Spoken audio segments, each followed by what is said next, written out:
Boys will be boys. Mom smiled, her voice dripping with dismissal as I clutched my throbbing hand against my chest. Marcus had just slammed it in the door, grinning as he heard the crack. "Stop being so dramatic, Thomas. Your brother is just playing." My name is Thomas Chen, and at 17, I was sitting in our living room trying not to vomit from the pain while my parents watched their favorite son torment me for the 100th time. The difference was, this time I could see bone protruding through my skin. "I think it's broken," I managed to say through gritted teeth. "I need to go to the hospital." "Hospital?" Dad scoffed, not even looking up from his newspaper. "What do you need a hospital for?" "Put some ice on it. Marcus didn't mean to hurt you." Marcus, 19 and built like a linebacker, leaned against the doorframe with that familiar smirk. "Yeah, little brother. Don't be such a baby. We were just wrestling." Wrestling. Right, that's what they always called it when Marcus decided to use me as his personal punching bag. Whether it was accidentally shoving me down the stairs, playfully holding my head underwater in the pool until I nearly passed out, or now deliberately crushing my hand in the door, it was always just brothers being brothers. "Mom, please," I pleaded, tears streaming down my face despite my best efforts to hold them back. "I can see the bone."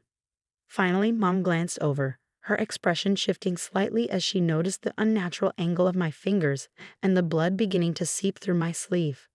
"Oh dear," she sighed, as if I'd merely spilled something on the carpet. "I suppose we should have it looked at." "Marcus, dear, would you drive your brother to the clinic?" "No," I said too quickly, panic rising in my throat. The last time Marcus drove me anywhere after hurting me, he'd made 2 accidental sudden stops that slammed my already injured body into the dashboard. "I'll call an Uber." "Don't be ridiculous." Dad finally set down his paper. "Your brother offered to drive you. Don't make this more dramatic than it needs to be." I looked at Marcus, at the gleam in his eyes that promised more pain to come, and made a decision. "I'm calling 911.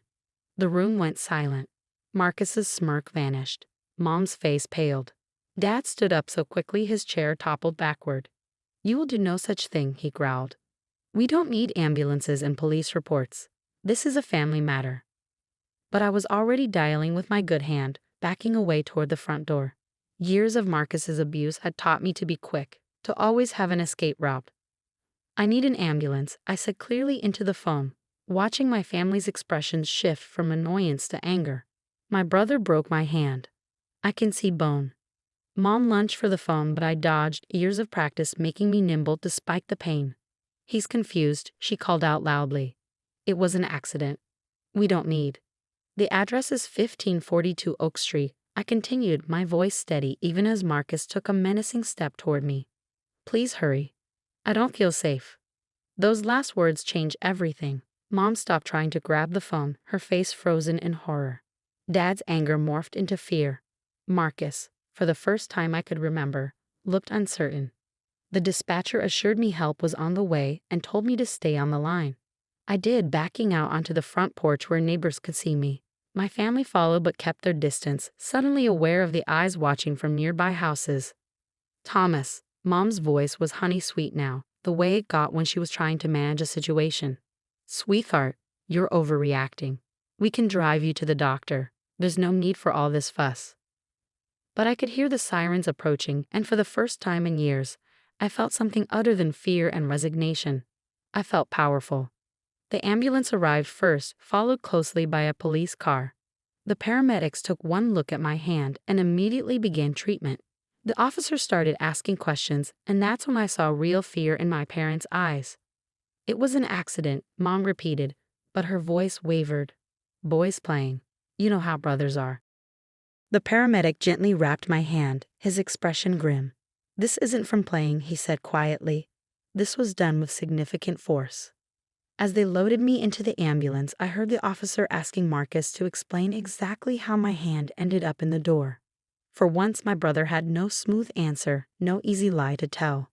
"We'll meet you at the hospital," Mom called out, her voice tinged with desperation. But the paramedic was already closing the ambulance doors, and for the first time in my life, I was beyond their reach. What I didn't know then was that this was just the beginning. The ER doctor would take one look at my x-rays, review my medical history, and make a phone call that would shatter my family's carefully constructed facade forever. The emergency room buzzed with activity, but Dr. Sarah Miller's focus was entirely on my x-rays, her expression growing darker with each image she examined. She'd been quiet for several minutes, occasionally glancing between the scans and my medical file with increasing concern. "Thomas," she said finally, her voice gentle but firm, "I need you to be honest with me. These x-rays show multiple healed fractures. Your medical history notes frequent accidents, 6 in the past year alone. This isn't normal." I stared at my bandaged hand, avoiding her eyes. Years of cover stories and excuses bubbled up automatically, but something stopped me. Maybe it was the pain medication making me brave, or maybe I was just tired of lying. "My brother," I said quietly. "Marcus likes to hurt me. Has since we were kids." Dr. Miller nodded as if confirming something she'd already suspected. "And your parents?" "They say he's just playing, that I'm too sensitive, that it's normal brother stuff." The words felt bitter in my mouth. She pulled up more images on her screen. "Thomas, look at this." She pointed to various spots on the x-rays. "These are defensive fractures. These are impact injuries. And this," she indicated my current injury. "This was done with deliberate force. None of this is normal brother stuff." Before she could say more, I heard my mother's voice in the hallway, that familiar sugary tone she used when trying to charm authority figures. "We're his parents. Of course we can see him. It was just a little accident." Dr. Miller's expression hardened. "Excuse me for a moment," she said, stepping out into the hallway and closing the door behind her. Through the window, I could see her confronting my parents, her body language firm as she blocked their entry. "I've contacted Child Protective Services," I heard her say clearly. "Given the pattern of injuries and Thomas's statement, I'm legally obligated to report this." "CPS," my mother's voice rose sharply. "This is ridiculous. We're good parents. Tell her, Thomas." But Dr. Miller didn't move from the doorway.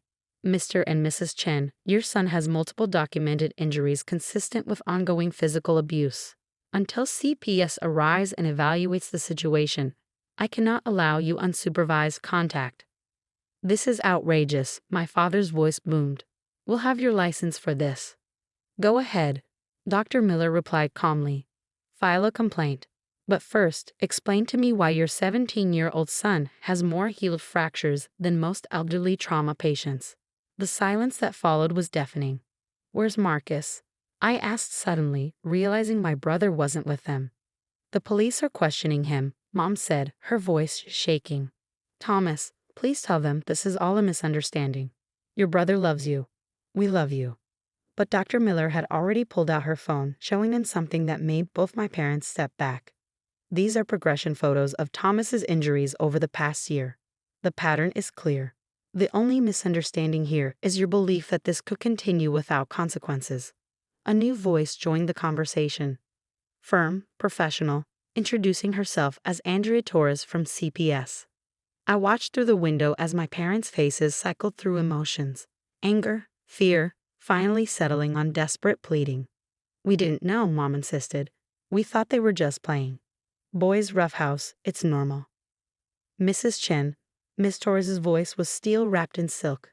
"There's nothing normal about multiple fractures, concussions, and what appears to be systematic torture disguised as sibling rivalry. We'll need to discuss temporary placement for Thomas's safety."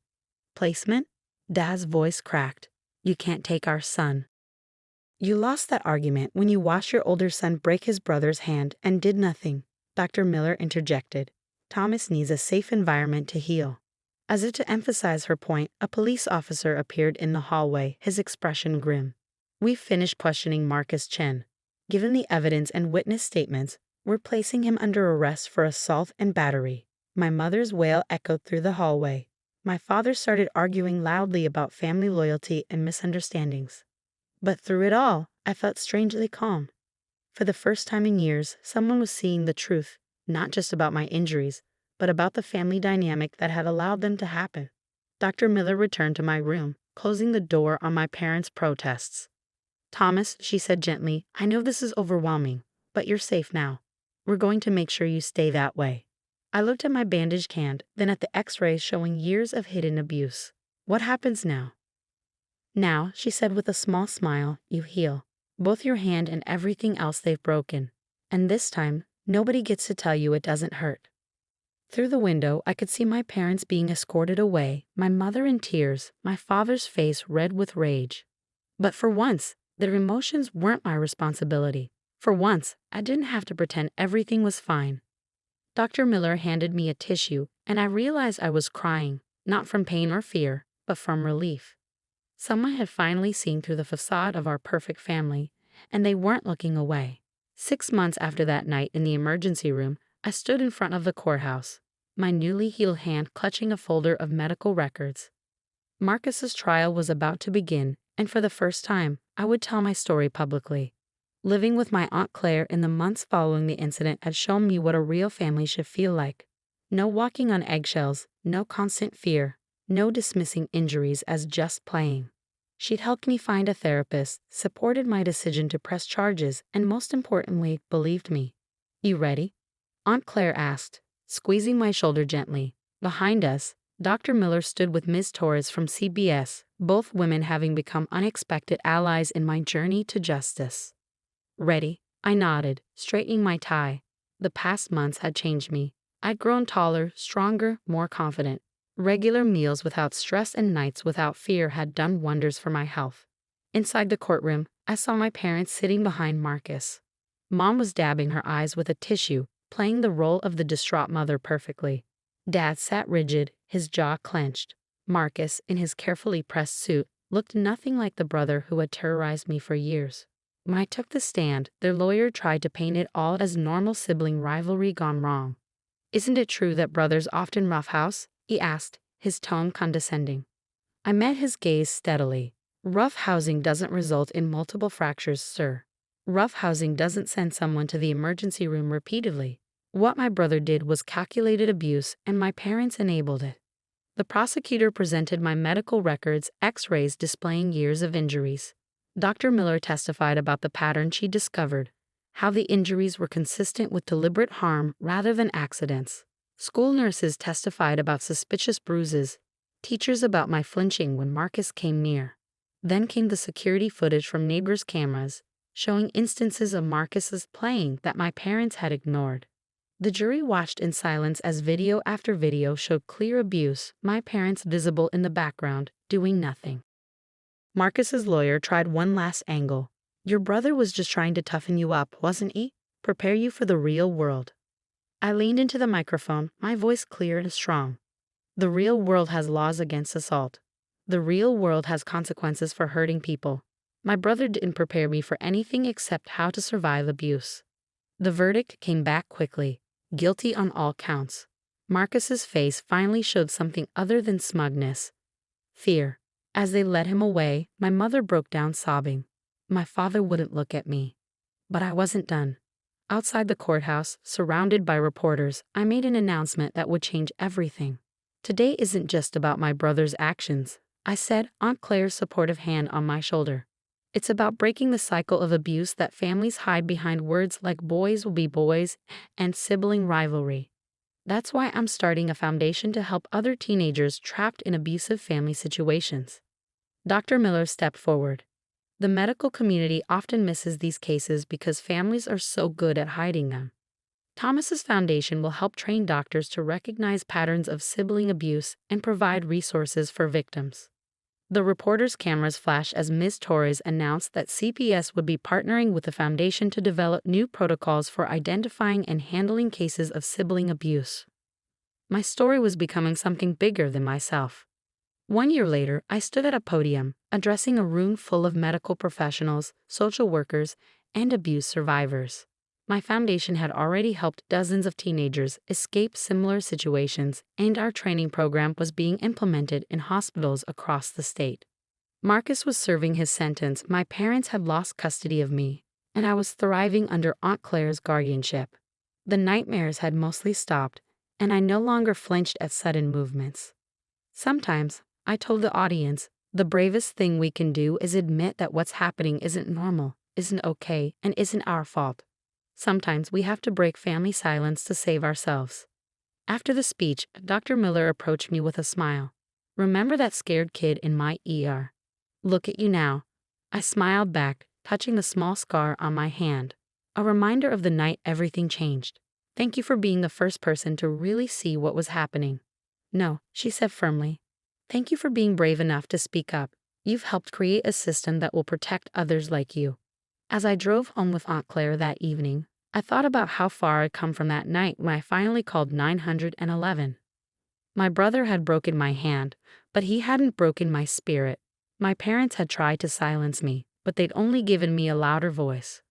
The Foundation's hotline rang constantly now, each call a chance to help another teenager realize that family loyalty shouldn't mean accepting abuse. Each success story was a reminder that sometimes the worst moments in our lives can lead to the most meaningful changes. I wasn't just surviving anymore. I was thriving and helping others do the same. And that was the best revenge of all.